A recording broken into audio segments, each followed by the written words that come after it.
I hereby introduce to you Mr. Michael Veazey. The 10K Collective podcast is a brand new podcast launching on the 30th of May 2019. It's for advanced e-commerce sellers with a special focus on Amazon. Like the 10K Collective and Million Pound Masterminds, the focus is not on short-term hacks, rather it's on strategies and brand building, including building brands off Amazon. Building robust businesses to sell for real money or to pass on the next generation is the goal here. The format will be mostly long-form interviews with two kinds of great people.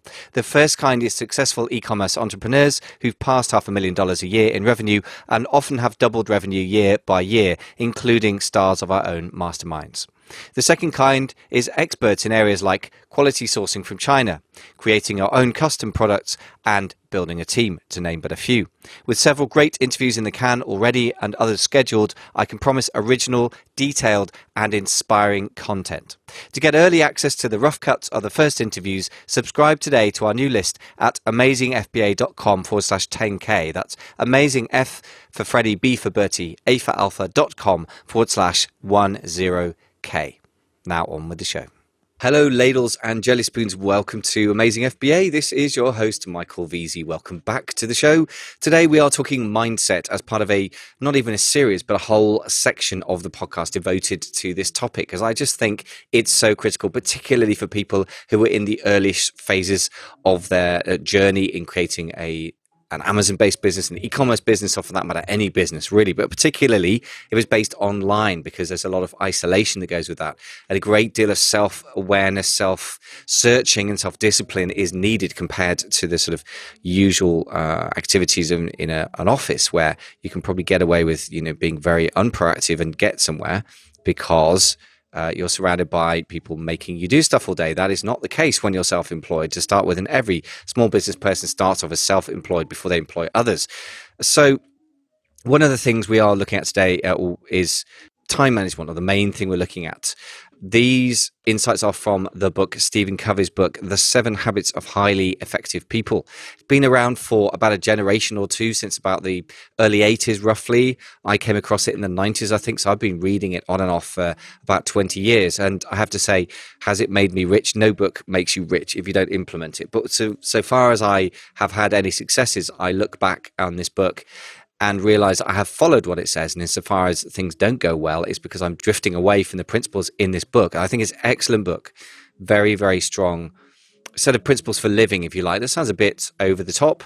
I don't think it matters. I think excellent, certainly for business. And he did a lot of work with businesses and coaching businesses and improving businesses in his lifetime. So very much worth checking out. For the other episodes based around this book, go to episode 283 for Inside Out, which is the one basic paradigm, which is Covey's favorite word for patterns of looking at things, really a lens through which you look at the world and life, really. And inside out, very, very important. Really the idea that the way we see the problem is the problem. That's the summary of it. That's episode 283. Habit 1, be proactive. In other words, you take responsibility for deciding what your life is and what it's about. And if you don't like how it is, change it. If you don't like your habits of thought, change those as well. And that's a very powerful and very important basic precursor to everything else. And that's episode 284. Habit 2, begin with the end in mind. It's episode 298, which is basically about having a vision, having a clear goal. Bigger than a goal, I think, like what do you want your life to be about, what you want your work to be about, and equally, what do you want your business to be about? And that's, I think, a very important question that a lot of people kind of skimp over when it comes to creating their own business. So having done all of that, then we come to habit 3. And by the way, if you want to get show notes from this episode, go to amazingfba.com/324, episode 324. This is the episode we're in. And that's where you'll find the detailed notes, quite a lot of quotes from the Covey book. Habit 3, put first things first, which is basically after the habit of proactivity. In other words, creating your own life and your own ways of doing things and seeing things, and then having a vision. It's, okay, how do I implement that vision? So daily and weekly time management, task management, those kinds of words really kind of sum it up. So to start with then, one question Covey puts to us at the beginning of this part of the book is a really critical and excellent question, which is this: what one thing could you do, something you aren't doing now, that if you did it on a regular basis would make a tremendous positive difference in your life, in your work life, shall we say, for the purposes of this? What one thing could you do, something you're not doing now, that if you did it on a regular basis would make a tremendous positive difference in your work life? Really excellent question. By the way, very similar to the One Thing book and the question that is asked in that. It's not quite the same thing. What I like about Covey is that there's an overall philosophy of life based on a great deal of reviews of success literature, if you like. So to be taken with a pinch of salt like anything else. Like I say, the reason that I'm coming back to this and doing an episode about this for business is because I find it isn't just theory. I think it's an excellent framework that really relates very strongly to those people who do well in business, and equally the absence of it relates to my failures or things that haven't gone as well as they can, and also the clients I've worked with who have struggled. So I think it's quite an accurate representation of good habits of entrepreneurs. For that reason, I dare to bring it up in an otherwise business-like podcast. So very, very good question. There's one thing to know what you should be doing. The other thing then, of course, is to actually do it, right? So what is habit 3? Habit 3 is the personal fruit, the practical fulfillment of habits 1 and 2. So habit 1, which is be proactive, says you're the creator, you are in charge. And there is no more important thought, I think, than that for an entrepreneur. Habit 1 is based on the 4 unique human endowments, as Covey puts it, of imagination, conscience, will, and self-awareness. So if you lack imagination, if you lack conscience, you're going to be a monster. You might make money, but you will cause a lot of harm. If you lack will, you're never going to do anything. If you're not self-aware, which is another thing that is less prevalent perhaps amongst entrepreneurs, you're going to become a monster as well, I think, eventually. So those are all important things. Habit 2 then comes after that, which is the first, or the mental creation based on imagination, the ability to create with our minds what we cannot see yet with our eyes, which is really, really important for people in the early stages of business building, where you don't yet have any kind of concrete proof that you've got anything real going. It just exists in your imagination. There's also conscience, your own personal moral kind of guidelines as well. Habit 3 then is the second creation, the physical creation, and that's the fulfillment, the natural emergence of habits 1 and 2. The exercise of independent will is the day-to-day, moment-by-moment doing. However, having said that, habit 1 and 2 are absolutely essential and a prerequisite to habit 3. Habit 1, the be proactive, you can't be principle-centered without being aware of and developing your own proactive nature. In other words, if you think you're just at the mercy of your life, you're never going to start a business. Oh, I can't, I haven't got enough time, I don't have enough money, my family's too busy, my wife won't let me, whatever other excuses people make for themselves. Understandable individually, but taken together, they lead to a life of being reactive to other people and circumstances rather than deciding what's important and just getting on with it. To put it very simply, this is more Michael Visa than Stephen Covey, by the way.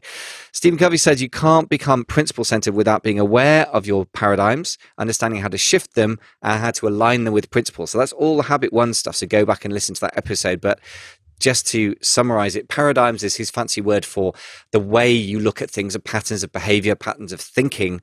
So you need to become aware of those, understand how to shift them and align them with principles. For example, honesty, integrity, acting as you speak and speaking as you act, for example. That kind of thing, right? And it sounds like, on the one hand, if you're feeling cynical in reaction to this, I hear you. It sounds like one of those things that people say that's easy to say, but hard to do, or just blindingly obvious. And both of those may be true, but that doesn't mean it's not accurate. I think a lot of people, for example, have limiting beliefs around money, and that definitely includes me. And that's something we have to just work hard to deconstruct, because you're never going to get rich. For example, if you believe that rich people are sons of bees or, nasty swear words, horrible people, why on earth would you be comfortable with getting rich? And the answer is you're not going to be. You're going to unconsciously sabotage yourself. So I'm not going to get into that in great depth here, but just suffice it to say, that really is critical. And limiting beliefs come even amongst very aware people, very high achievers in the 10K collective mastermind, people who are doing things like building from scratch in 2 years, a business that does £500,000 a year and it is on track to do $1 million. That kind of person still has limiting beliefs about, for example, the worth of their business they built, their ability to build a £10 million business or a £100 million business. at any level, you can find limiting beliefs and you need to find ways to shift them. So I can't stress enough how true I've found that to be. So that's habit 1. That's a precursor to habit 3. Habit 2 is you can't become principle centered without a vision of and a focus on the unique contribution that is yours to make. And again, that really is so important on the company or business wide level. You can't become a really serious business, I think, without a vision of what your business can contribute. Jim Collins, in one of his books, I think it's Good to Great, says, well, if you've got a really great company, you'll know it, because if your business disappeared from the landscape, there would be a hole. People would miss it. There would be something missing that was there before. So that's an incredibly important thing to think about for you personally, for your life, and your business fits into your life. I believe, not the other way around. I don't believe in trashing your entire relationships and your health on the altar of business success. Many people have done that and mostly live to regret it, even famously people like Steve Jobs at the end of his life. But for your business as well, you've got to have an idea of what is the vision, what is the unique contribution that your business is going to make to the world. And don't get me wrong, I'm not saying you should spend hours of your life thinking too much about this without taking action if you have no business yet. But as you if you develop a real business and it gets into action and starts to run day to day without so much of your input, I think it's absolutely critical at that stage to think about what your business really represents to the planet. If it's just somebody else just selling widgets from China because they're cheap, guess what? There's not much future to that business, in my humble opinion. So then, we've got habits 1 and 2. Proceed habit 3. I'm spending quite a bit of time recapping those because I just think it's absolutely critical that you are a person that's self-aware and try to shift limiting beliefs and see the world in a helpful way and be proactive, not reactive. That's critical. You've also got to have a vision, and you've got to refine both of those things. I think every day you've got to realign yourself with your vision. You've got to remind yourself, if you don't like how things are in your business, in your industry, in your life, that's up to you to do what you can to change it. I mean, there's some things out of your control. Just let go of those. Focus on the things that are in your control. And Covey talks about a circle of concern, circle of influence. Very important to revisit that as well in habit 1. So then, habit 3, first things first, daily action. How does that work? With the foundation of habits 1 and 2, you can become principle centered by practicing effective self-management. Then the ability to manage well determines the quality and even the existence of the second creation, as Covey calls it. In other words, making your vision real, making it physical, making money apart from anything else. Management, he says, is the analysis, the sequencing, the time-bound left brain aspects of effective self-government. And Covey's simple summary is this: manage from the left, lead from the right. In other words, he's talking about the traditional division, or the division that was very popular in the 70s and 80s between the left and right hemispheres of the brain. In fact, recent neuroscience, I understand, has said this is a little bit simplistic, but it's not a bad metaphor. It doesn't matter if it's physically true or not. It's a way of looking at things that is helpful. So left brain is about sequencing, logical, analytical thinking. Right brain is holistic, perhaps more emotional, and that's where he says you lead from. And I think that just makes a lot of sense to me. And you'll find within your businesses as well, if you have business partners or a team, that some people are more visionary and not so good with details, and some people are great with details but need that sense of direction and leadership from somebody else. Very common. And good business partnerships often work by combining people who tend to focus on one or the other.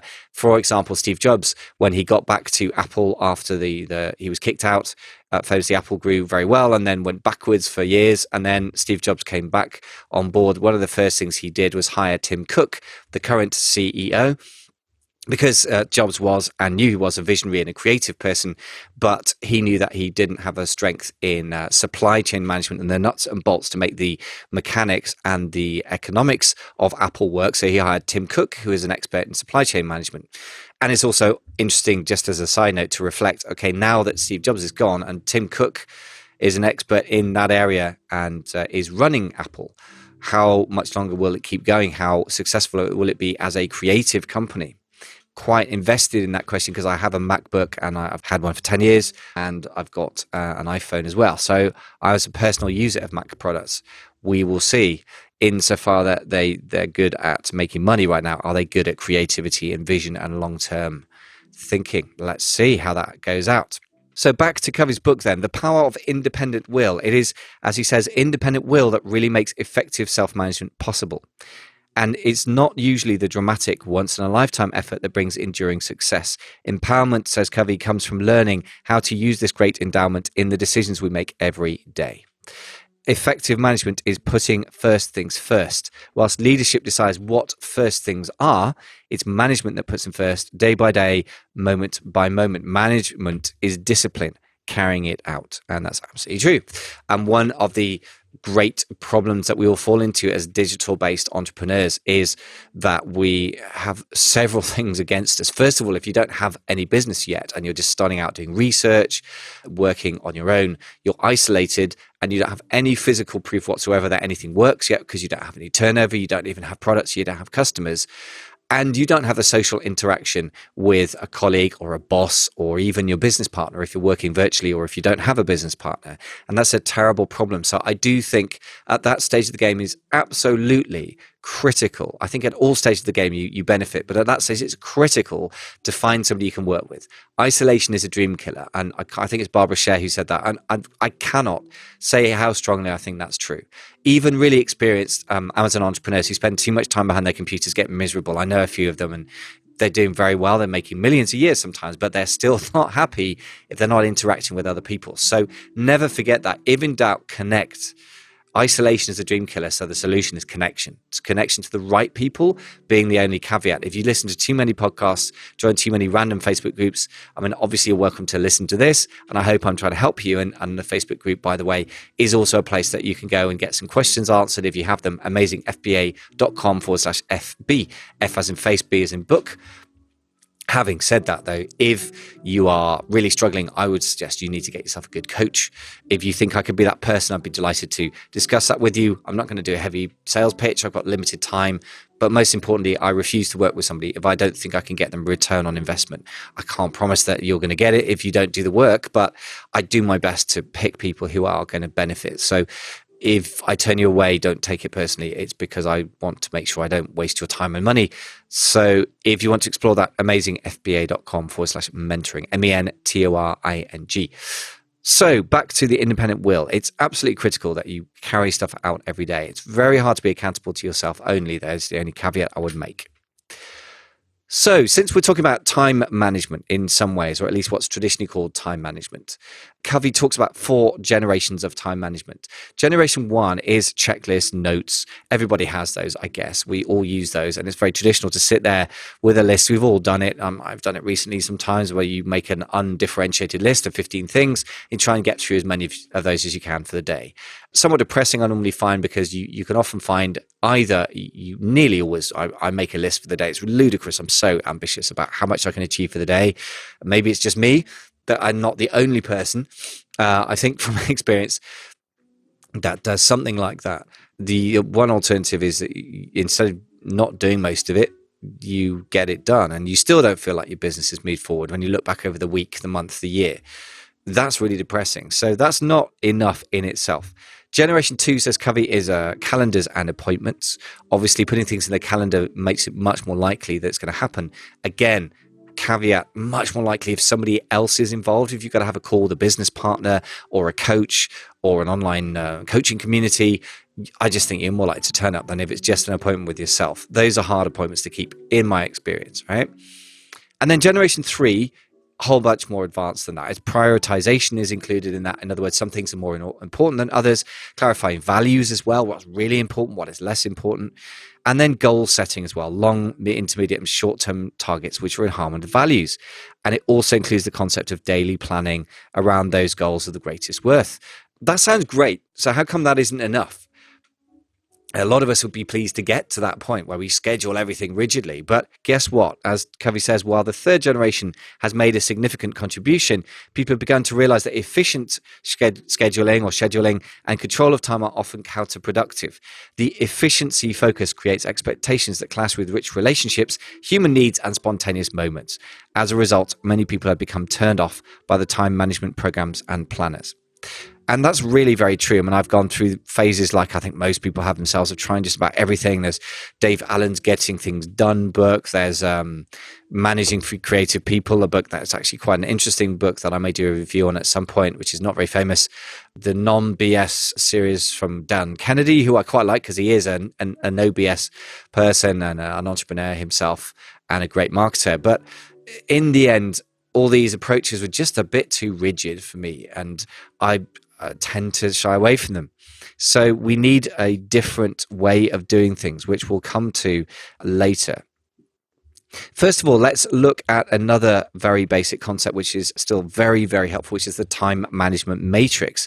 I believe originally created by or popularized by Eisenhower, who was, of course, a hyper successful man in the sense that he was a general for the United States in the Second World War, and then, of course, the president as well, Ike, as he was called. So very great person to learn from. The two factors in this time management matrix, which is a 2x2 matrix, so 4 quadrants, 4 little squares within a bigger square or rectangle.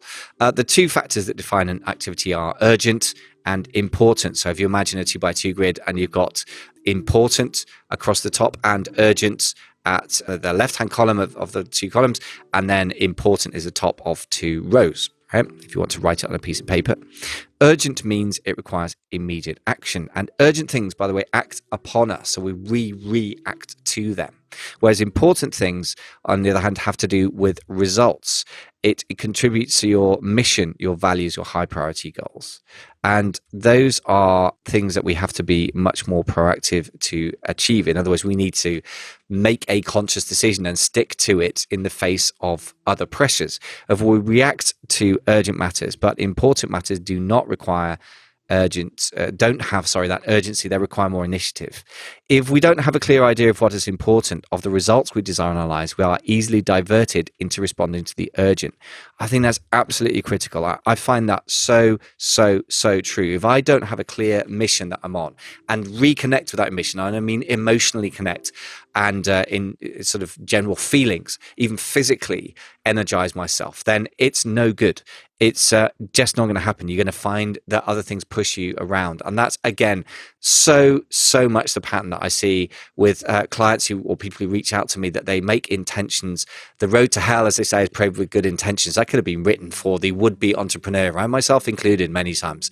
So I'm not being holier than thou about this. I mean, there are many people that are more proactive than me, but I managed to keep myself in action by having a business coach, by having communities, by being accountable to my clients, by being accountable to the customers who buy Amazon products, etc., etc.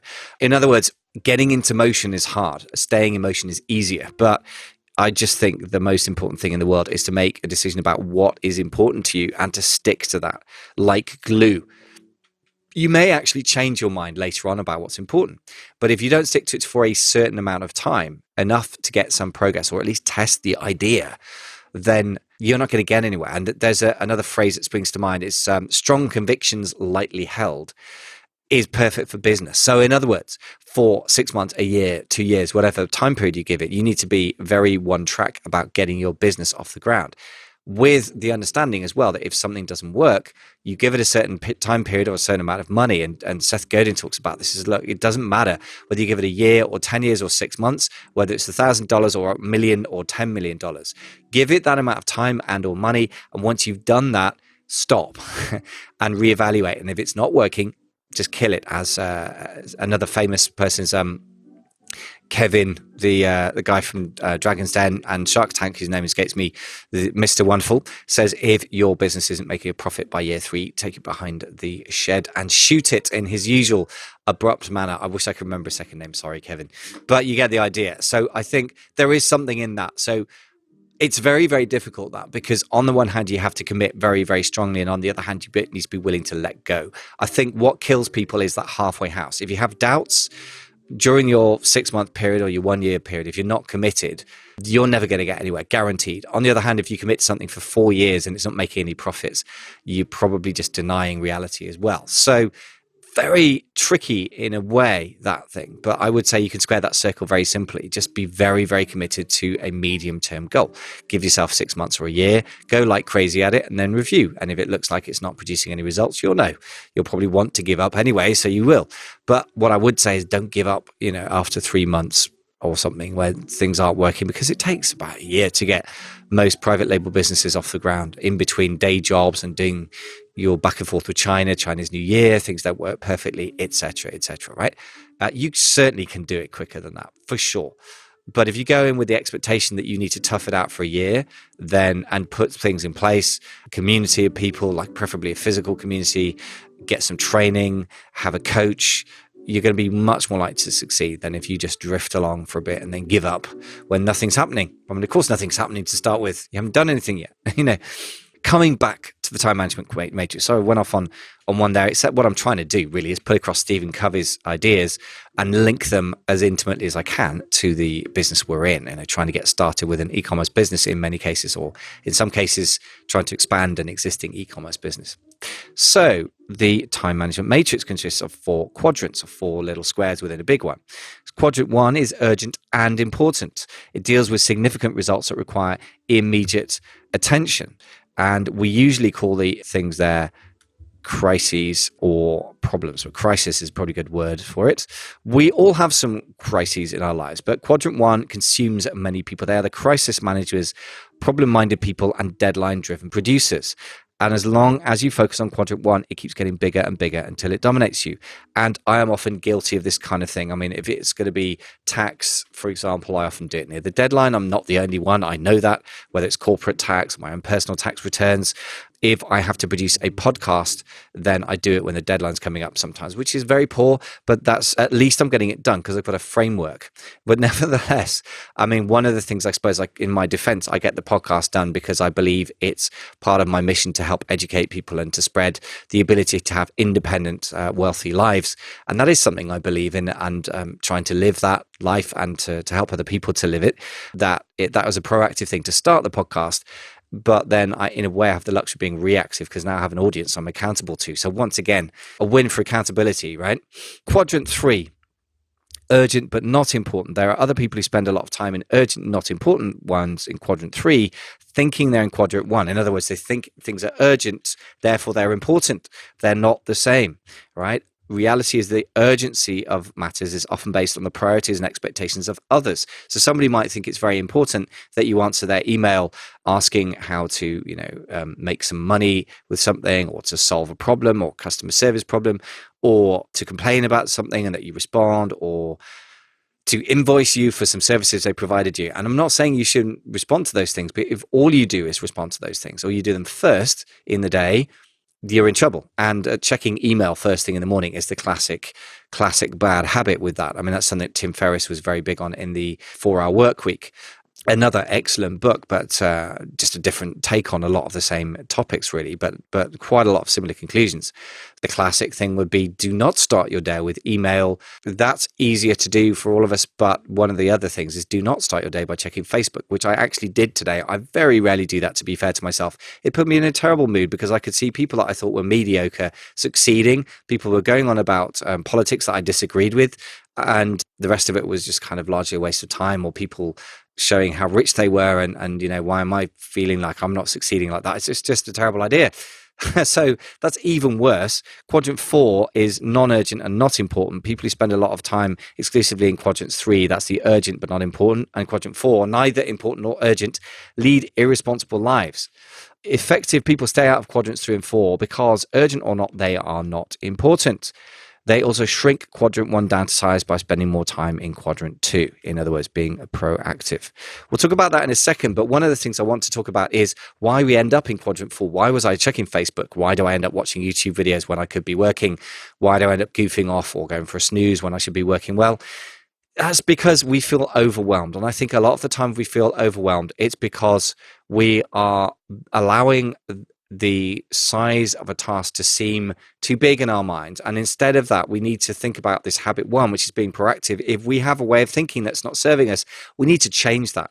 And one of the ways we need to change is when we're not feeling so good or we're feeling a bit overwhelmed, to believe that, number 1, that bad mood dictates reality. How we feel is just how we feel. It doesn't mean that there's any external reality to it. It just, it's like today it's been rainy, then it was sunny, then it was rainy again, now it's sunny again. Which is the weather today? Well, the truth is all of them. So don't go outside when it rains. And when you're feeling down, don't start making decisions about your life, right? This is just my personal take on it. Again, this isn't Stephen Covey. The second thing I would say is, if you are trying to run some kind of time management or task management system where you have to get 15 million things done or feel your day is a waste of time, then you need to really, really rethink, because I would argue 1 or 2 mission critical actions taken per day or even per week will drive things forward. I have some weeks where I'm grossly unproductive, frankly, but I still manage to move business forward because the things that I do get done are effective. And I'm not suggesting that you have entire days that are ineffective, but that is, if you're feeling overwhelmed, it's because you're trying to be perfectionist and do everything perfectly, and you're trying to do everything. Instead of which, do the right things and do the right things well enough. Good or excellent is excellent, but you might as well start with good enough, right? And another quote springs to mind from an old business coach of mine, Dan Bradbury, who doubtless got it from somewhere else: the imperfect action beats perfect inaction every time. So if you're suffering from paralysis from just sort of perfectionism, then I would urge you to park that and just do one thing today that is going to move you forward, whether it be with your Amazon business or whatever other areas of your life.